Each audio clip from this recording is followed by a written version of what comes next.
In a small, quiet town tucked away between green hills, there was a large, abandoned warehouse. The building had been unused for years, and most people said it was haunted or filled with rats. Everyone in town avoided it, except for 13-year-old Sam. Sam was curious about the world. He loved to explore, invent things, and fix broken gadgets. He would often say, "You can always bring things back to life if you know how they work." One sunny afternoon, Sam decided to investigate the old warehouse. Even though the windows were cracked and the entrance was covered with vines and broken bricks, Sam couldn't resist. He wanted to know what secrets the old building might hold. With a flashlight in hand, a backpack filled with tools, and a determined look on his face, Sam climbed through an open window and stepped inside. A strange discovery. The inside of the warehouse was dark and dusty.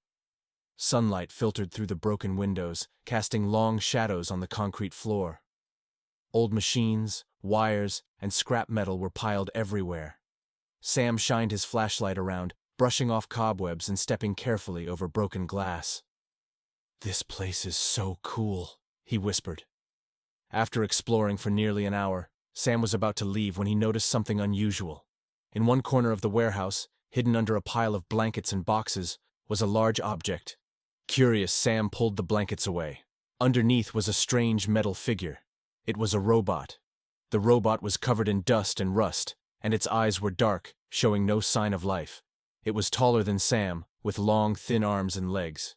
Its metal body glinted faintly in the light of Sam's flashlight. "Wow," Sam whispered, amazed.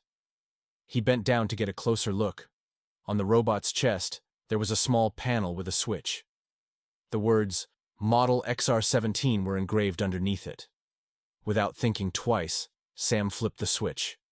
For a moment, nothing happened. But then, the robot's eyes flickered to life.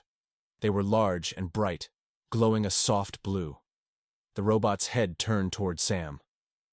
"Hello," it said in a metallic but calm voice. "System rebooting, initializing data files." Sam jumped back, startled. He hadn't expected the robot to actually work. Hi?" he said nervously. "Who are you?" the robot asked slowly, its voice crackling like an old radio. "I'm Sam," he said, still holding the flashlight tightly. "Who, or what, are you?" "I am XR17. Purpose, assistance." The robot tilted its head. "Where am I? How long has it been?" After talking to XR17 for a few minutes, Sam learned that the robot had been built decades ago, but had been left in the warehouse when the company that created it shut down. It had been alone in the dark ever since, waiting for someone to reactivate it. "It must have been lonely here all by yourself," Sam said, feeling sorry for the robot. "I do not feel loneliness," XR17 said. Then it paused.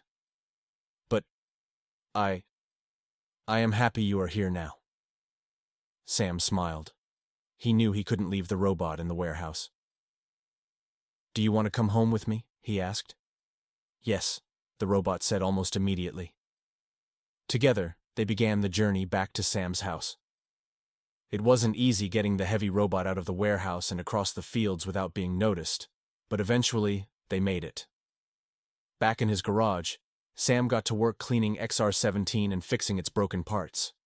He polished the metal body until it shone, replaced old wires with new ones from his toolbox, and tightened screws that had come loose. XR17 sat patiently as Sam worked, answering questions and telling more about its purpose. "I was built to help humans," XR17 explained, "in factories, homes, even schools. But when the company that made me closed, I was forgotten." "That's terrible," Sam said, "but I'll make sure you're not forgotten again."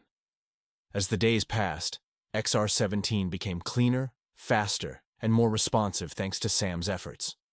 The robot's eyes glowed brighter, and its voice became smoother. Once XR17 was fully repaired, it began exploring its new surroundings. Everything in Sam's house was fascinating to it. It examined the microwave, the refrigerator, and even the family dog Daisy. "What type of machine is this?" XR17 asked one day, pointing to Daisy, who was wagging her tail. "She's not a machine," Sam laughed. "She's a dog, a living creature." Interesting, XR-17 replied, scanning Daisy with its glowing eyes. She is very efficient at expressing happiness. Sam taught XR-17 about modern technology too. The robot was especially fascinated by smartphones and couldn't believe how much information humans could look up in seconds. I had access to data servers in the past, XR-17 said, but this is much faster. For weeks, Sam kept XR-17 a secret, but one day, while walking in the field behind their house, one of the villagers spotted the robot. Word spread quickly, and soon everyone in town was talking about the strange machine at the Johnsons' house. Many people were afraid. "What if it's dangerous?" one woman said. "What if it attacks us?" Others were curious. "We should go see it," someone else said. That evening there was a loud knock on Sam's front door. When he opened it, he found a large group of villagers standing outside looking nervous. "Sam," the town's mayor said, "we've heard about the robot. Is it true? Did you bring it here?" Sam hesitated for a moment, then nodded. "Yes, it's true. But XR-17 isn't dangerous. It just wants to learn and help." The villagers exchanged uncertain glances. "I can show you," Sam said quickly. "Give me a chance to prove it." Sam invited the villagers into the yard, where XR-17 was helping Daisy carry firewood. When it saw the crowd of people, it stopped and waved. "Hello, humans," XR-17 said politely. "How can I assist you?"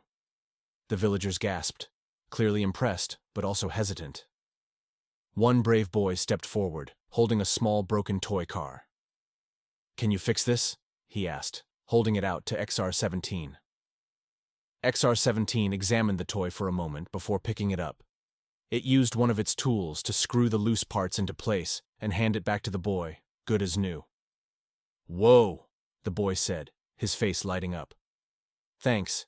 The mayor stepped closer. "So it's friendly?" "Yes," Sam said confidently. "XR-17 isn't dangerous. It just wants to fit in and do something helpful." Slowly, the villagers started to accept the robot. Over time, many of them came to Sam's house to see XR-17. Some brought old tools or broken gadgets for it to fix, while others came simply to talk and learn about its past. A new purpose, XR-17 became an important part of the village. It helped repair broken machines in homes, taught children about science and technology, and even learned to bake pastries with Sam's mom. "XR-17, you're amazing," Sam said one evening as he petted Daisy. "You are the one who brought me back to life, Sam," XR-17 replied. "It is because of you that I have found a purpose again. I will always be grateful." Sam smiled. "And we're grateful to have you here. If you like what we're doing, please give this video a like and don't forget to subscribe to our channel.